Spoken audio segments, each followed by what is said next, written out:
There is something off with Erika Kirk. What she is wearing seems a bit inappropriate to mourn your husband, who was literally taken out for the entire world to see. This woman is not grieving anything. She skipped straight to acceptance. This is most definitely PR, and they're using your grief for marketing. And the fact that Charlie Kirk's assassination is still being covered up, she is still walking around with the same security from September 10th, saying she's so excited for the new content that she'll be releasing. Isn't it strange how a widow stepped into the CEO role? She did 3 speeches already, one at a stadium. Charlie's family didn't even speak, and she's selling t-shirts, and is already hosting her husband's podcast, now doing an all-American halftime show with performers. She's not even home with her 2 young children who just lost their dad, not to mention how they're still trying to cover up her ties in Romania. Buckle up, because this story right here is spicy, and it's officially spilling over into the chaos surrounding Charlie Kirk shooting.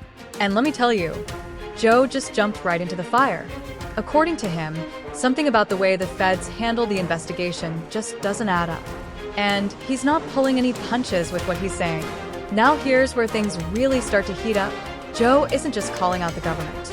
He's also putting Charlie's wife, Erika Kirk, in the spotlight. He claims she's been acting strangely distant from Charlie's family ever since his passing, and even accuses her of not being completely truthful about what's happening behind closed doors at Turning Point America.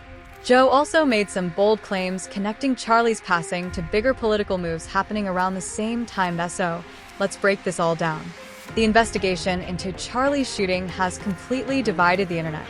On one side, people believe the FBI is handling things properly, that they've identified a person of interest and are slowly uncovering the truth. But the other side, they're not buying it. They think the feds are mishandling the case, spreading half-truths, and trying to confuse the public instead of giving straight answers. That's when things really got messy, because the internet detectives jumped in, and leading the charge was none other than Candace Owens. Not only was she a close friend of Charlie's, but she also sat on the board of Turning Point America. Candace didn't hold back, directly calling out the FBI and claiming that several parts of their story simply don't line up, including their version of how the suspect, Tyler Robinson, was supposedly turned in by his parents. She said that entire narrative was false, from the suicidal claims to the idea that his father reported him. According to Candace, Tyler maintains his innocence, was never even on the UVU campus, and there's no real evidence placing him there. Her post really lit things up online because people started to question everything the FBI had said, and honestly, you can't blame them. To this day, no solid proof has been shared to confirm that Tyler was actually involved. That's why so many are wondering if the feds might be hiding something or protecting someone. But the controversy doesn't stop there. Erika Kirk, Charlie's wife, has been under a growing cloud of suspicion, too.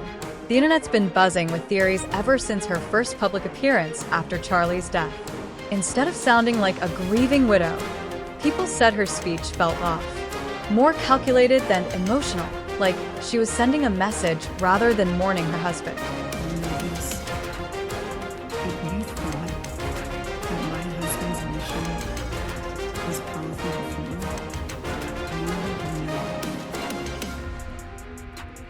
you have no idea what you just had unleashed across this entire country. And this world, you have no idea. You have no idea the fire that you have ignited within this wife. And if that wasn't enough, the rumors just kept coming. Word on the street is that several major donors and sponsors at Turning Point America allegedly pushed the board to make Erika the new CEO. And honestly, a lot of folks saw that move coming from a mile away. But things really took a turn at the memorial. That's where the drama hit another level. Clips started circulating online showing Erika walking up to the stage like it was some kind of red carpet event instead of a tribute.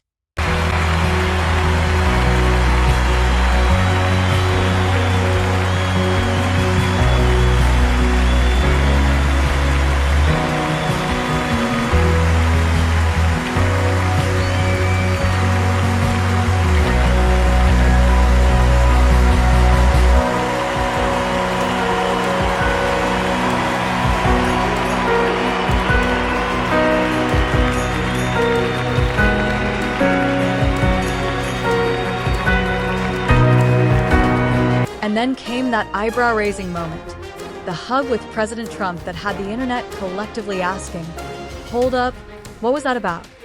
Because honestly, y'all, that clip looked way too suspicious for comfort.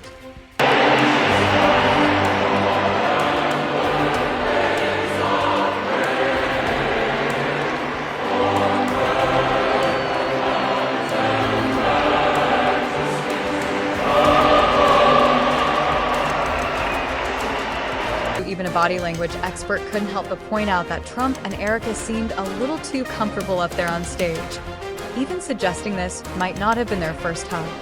Here's what he had to say.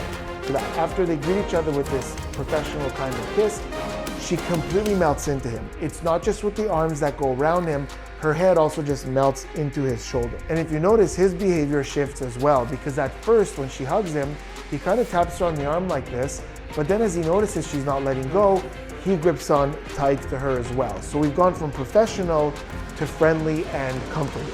And as he's holding on to her, we see this expression that we often see with tight embraces, which is this kind of showing the teeth with this kind of thing. And to make things even wilder, Erika showed up on Charlie's podcast less than 2 weeks after his passing. And yeah, the internet absolutely lost it. People started wondering if those honeypot rumors might actually have some truth to them. But just when it seemed like things were finally calming down, boom. Joe Rogan jumped right into the conversation and threw everything back into chaos. According to Joe, the government completely botched the handling of Charlie Kirk's shooting. He claimed the feds deliberately leaked too much information to the public, not by mistake, but to derail the entire investigation. Joe argued that if the FBI was serious about keeping things clean and professional, those details would have stayed sealed until court instead of spilling out everywhere like they did. And it didn't stop there. Joe alleged that the FBI already knows who the real shooter is, and even hinted there could be foreign ties involved in the whole situation. Then came the biggest shocker. Joe suggested that Erika Kirk might know more than she's letting on. He pointed to how she first met Charlie, her mother's rumored connections to high-level security agencies, and how quickly Erika seemed to move on after Charlie's death. Yep, Joe really went there, but he didn't stop spilling tea. He questioned why Charlie's parents have been completely absent from the public spotlight, especially during the memorial, where Erika seemed to dominate all the attention. Joe noted that it's gotten to the point where whenever Charlie's name comes up, the conversation instantly shifts to Erika.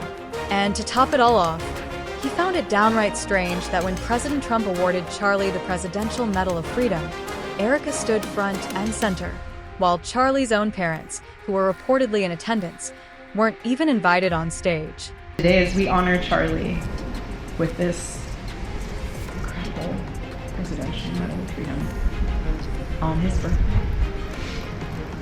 see her with tears and this humbled heart and spirit, because this story reminds us all that to live free is the greatest gift, but to die free is the greatest victory. I have spent 7.5 years trying to find the perfect birthday gift for Charlie. And it's so difficult. And those of you that have spouses or loved ones, make it make sense.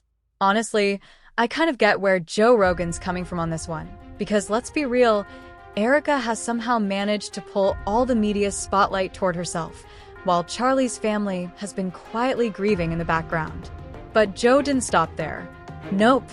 He took it even further, claiming that Erika's been lying to Charlie's parents about what's really going on behind the scenes at Turning Point America.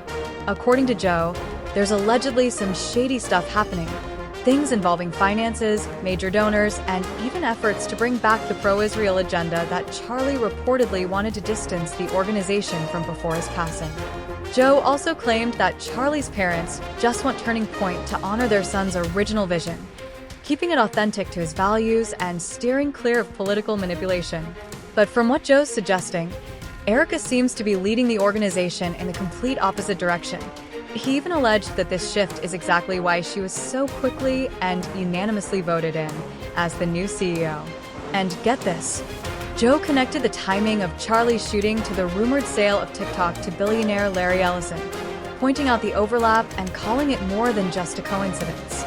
Wild, right? After Joe's claims went viral, fans online were buzzing. Some started saying people need to wake up and realize that Erika might have been acting more like Charlie's handler. The kind of person who controls finances, decisions, and even personal moves until the moment someone strays from the agenda. Others dug deeper, resurfacing old rumors about her past and echoing Candace Owens, who's been calling out inconsistencies for weeks. S.O. What do you think? Could Joe Rogan actually be right? Is Erika Kirk hiding the truth from Charlie's parents about what's happening at Turning Point America? Or is there way more to this story than anyone's letting on? Drop your thoughts in the comments below and stick around, because the next video takes this story even deeper.